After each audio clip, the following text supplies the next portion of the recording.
everybody, JC here with another T&I toy review. And for today's review, we're going to be taking a look at the brand new DC Comics Multiverse 6-inch scale Damian Wayne Robin figure from Mattel. Now this figure is part of the King Shark Collect and Connect wave. This specific figure is actually an exclusive to Toys R Us, at least here in the United States, and it is available now. The figure comes packaged in the same style of packaging we've been seeing with all the Multiverse figures.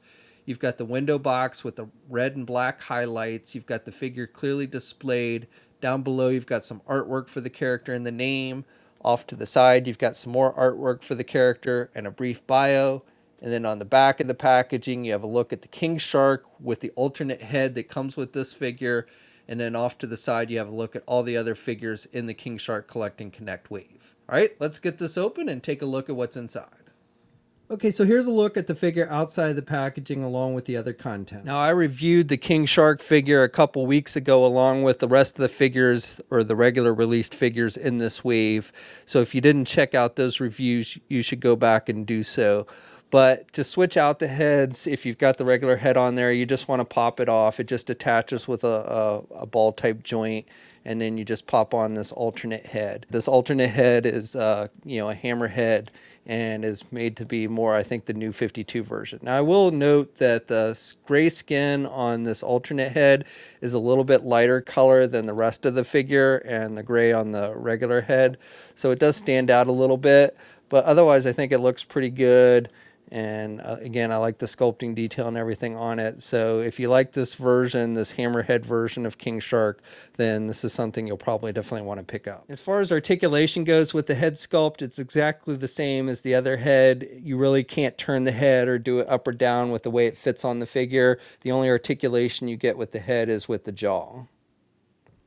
Now for other accessories that this figure comes with, he comes with the sword that you often see Damian use, and this is done with a very dark metallic gray color on the blade, and you've got some almost sparkly effect on the blade itself. And it's done with a pretty durable plastic. You can bend it a little bit, but it comes out of the packaging pretty straight, and then you've got just the black handle with the wrappings on it that are sculpted. So it looks pretty good overall. And then the figure will hold the sword in either hand, the left or the right, and he holds it nice and tight. And then finally, this figure comes with a mask, a Court of Owls mask that you see in the story that this figure is based on. It's based on the Robin War story, and you can actually put it on the figure if you want, and it does actually fit on there pretty good. So for the figure itself, I can't say I'm a huge fan of this figure, especially as Damian Wayne Robin. I just think it's too buff looking and too tall. The Damian Wayne Robin, that when I think of him, I think of a scrawnier looking, smaller kid. And even though I haven't read the Robin War storyline and not that familiar with the artwork from that story, so I don't really know, I can't say how it compares to this figure. I just not a huge fan of this look for the character. Again, I just think he's too buff and too tall looking.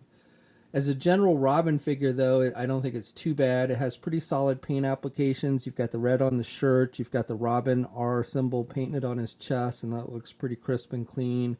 You've got some yellow markings here on the side. The belt is a sculpted piece with the buckle that's painted yellow, and he's got some pouches on the side there. The arms are just black, same with the legs, and then he's got the gloves, which are painted green, have those little Batman things that stick out. He's got these knee pads, which are actually separate pieces, I guess, so it doesn't limit the bending of the knees, but they do fall off very easily, so just be careful of that. He's got the green boots with the red laces, and then he's wearing the cape, which is done with a vinyl type material. The cape and the hood are actually two separate pieces, so you can still turn the head, which is pretty good. You've got the yellow outlining, and then the underside of the cape is solid black, and then the outer side, you've got that yellow striping, which doesn't look too bad. And here's a look at the figure underneath the cape. So this figure stands about 5.5 inches tall. And here's a comparison with the DC Collectibles version. This is one they did for their animated movie line. And this is actually supposed to be a 7-inch scale figure. And you can see this version of Damian is smaller than the Mattel version. And this one is much more in keeping with what I think of when I think of Damian. You know, just that kind of scrawnier build, and looks much more like a kid than this one. Here's a comparison with the Jim Gordon Batman figure that was also released in this King Shark wave, and during the Robin War, Jim Gordon was actually Batman. So these two figures actually go together pretty well. Even though, again, I would say Robin is a bit too tall. Here's a comparison with the Mattel Burnside Batgirl figure that was also released in this King Shark Collect and Connect wave. Here's a comparison with a DC Collectible 7-inch scale New 52 version of Batman, the Greg Capullo Batman. Here's a comparison with the DC Collectibles Icon 6-inch Rebirth Batman figure and a Dawn of Justice 6-inch Mattel Batman figure. And finally, here's a comparison with the DC Collectibles 7-inch scale Red Wing and Court of Owls figure. And I think these 7-inch figures actually go much better with this figure than the 6-inch figures.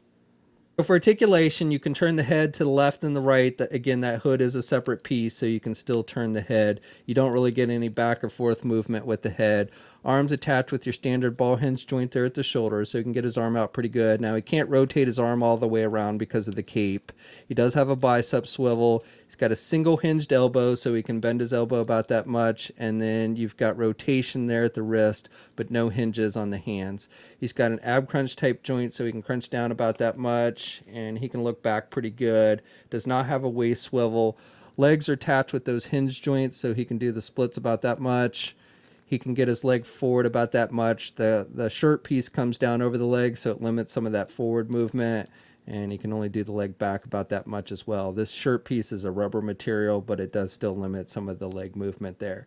You've got a thigh swivel, single hinged knee, so he can bend his knee about that much, and then you have hinges on the feet, so up and down movement, but no ankle pivot, and 2 peg holes on the bottom of his feet. Okay, so that's my review. So overall, as I said, I'm not terribly impressed with this figure. I just don't really think it looks like Damian Wayne. I think he's too buff and too tall to really fit that character's profile. As a Robin figure in general, I don't think it's too bad, but definitely I think there's more solid looking Robin figures out there. Now, as far as the alternate King Shark head, if you're a fan of the New 52 version, then this figure may definitely be worth picking up just to get that alternate head. But otherwise, I would say this one is probably a pass for me. We'll have a full image gallery up at toynewseye.com. There'll be a link in the video description below. As always, leave a comment. Let us know what you think. If you're so inclined, please like the video. Also, if you haven't already, please follow me on my Facebook, Twitter, and Instagram accounts. I'll have links to those in the video description as well. And until next time, I'll catch you later.